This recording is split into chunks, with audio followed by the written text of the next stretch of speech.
So the only three reasons I'd buy a disc brake bike is one, if I was going to do cyclocross, gravel riding, some sort of like touring where you're carrying a lot of loads, disc brakes definitely come into their own.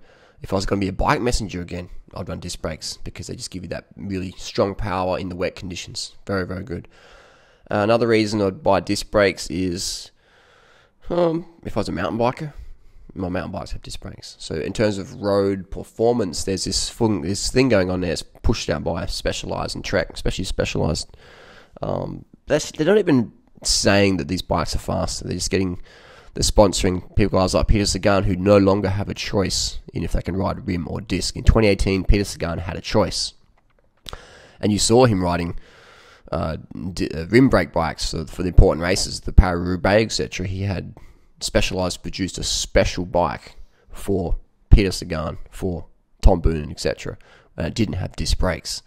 So, that says everything. So they produced a special bike, but that me and you can't even get. The UCI just approved it, because normally to race in that UCI level racing, you have to have a UCI approved bike, meaning the consumer can buy it. But who can buy a Specialized Roubaix rim edition?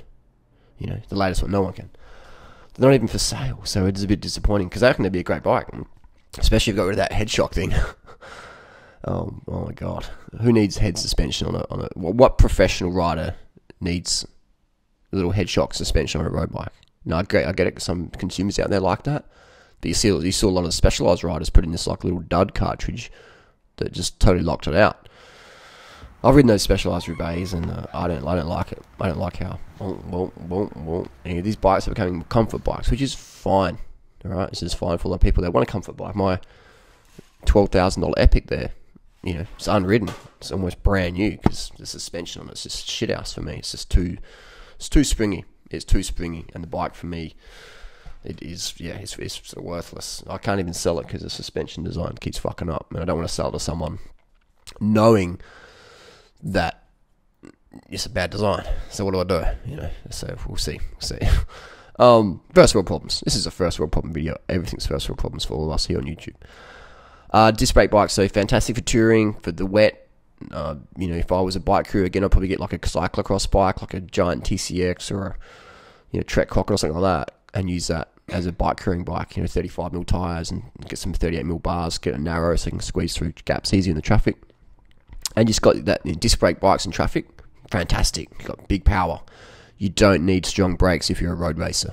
You don't. You need brakes that work, but you don't need really strong ones. Because you hit the brakes in road racing is very dangerous because you've got a big bunch behind you. So road discs have their play for sure, but the industry is pushing it out there like this is some sort of performance thing for the weekend warrior. And the weekend warrior doesn't need better brakes. The average weekend warrior is like me or me. We don't need better brakes for going with our friends up the climbs, or on the flat. We don't. But again, it's about sponsoring the big name riders and making the assumption that they choose that product when they're actually paid to endorse it, and that they have no choice in 2019. And then the average punter is going, aero bike must be the go. Disc brake bike. Well, what bike did Peter Sagan use in the World Championships in 2017? He used a Tarmac. He had the choice between a Venge and a Tarmac, and he used the Venge the year before, and then he switched back to his Tarmac, the SL6 rim brake. He had the option to ride disc. He didn't. He rode rim. A rim brake is just faster because it's lighter and it doesn't rub, so you don't get that loss of watts at top end. But again, if you're just cruising around, a rubbing rotor isn't an issue. If you're just cruising around, it doesn't really matter. As a bike messenger on your cycle, it doesn't. A bit of rubbing, it doesn't matter. But if you're going for every second counts on the Strava, then disc brakes on the climb, it's just, for me, it's overkill. It's overkill.